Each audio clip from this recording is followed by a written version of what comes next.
एकनाथ जी, आज तक से बात करने के लिए आपका बहुत बहुत शुक्रिया। सबसे पहला सवाल तो यही है कि कल 12 डिस्क्वालिफिकेशन के पिटिशंस फाइल किए गए हैं शिवसेना के तरफ से।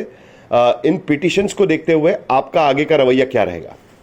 देखिए, पहली बात है, ये ऐसा पिटिशन करने का अधिकार उनको नहीं है, क्योंकि जो उन्होंने गठनेता चेंज किया है वो उसके लिए गठनेता चेंज करने के लिए पूरे सभी विधायक जो है उनकी मीटिंग बुलानी पड़ती है और मेजोरिटी से गठनेता तय किया जाता है।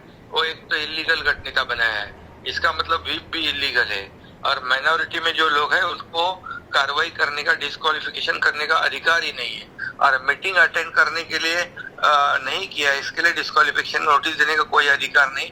ये सिर्फ डराने की बात है, ये डराने की चेष्टा है और इसलिए ये शिवसेना के जितने हमारे पास एमएलए है, निर्दलीय है, उन्होंने कहा है कि ऐसी एक नोटिस नहीं 10 नोटिस आएंगे तो भी हम लोग डरने वाले नहीं, क्योंकि आप कार्रवाई करने का अधिकार ही नहीं है।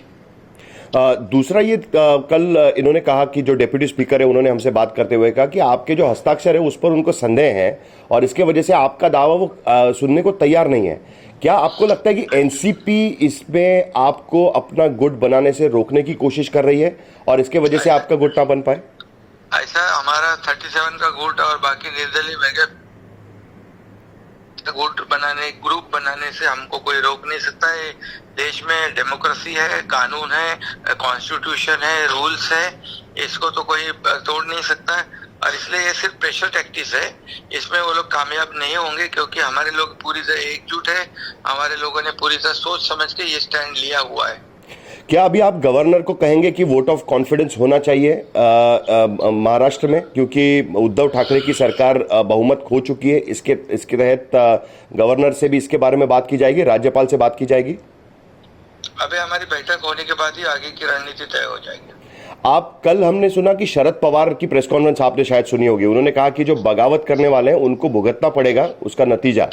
पवार कह रहे हैं कि अभी भी आपके खेमे में कुछ ऐसे लोग हैं कि जो उद्धव ठाकरे से संपर्क में हैं और आपकी बगावत पर उन्होंने सवाल उठाए हैं कि बीजेपी का समर्थन है आपके बगावत को।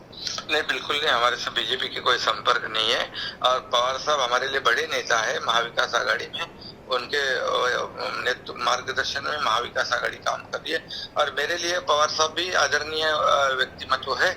अभी उनकी बात उन्होंने कही है, लेकिन मैं इतना ही कहूंगा कि जो विधायक है पूरी तरह स्वेच्छा से अपनी मर्जी से आए, वैसा उन्होंने एफिडेविट भी यहाँ पर दिया हुआ है और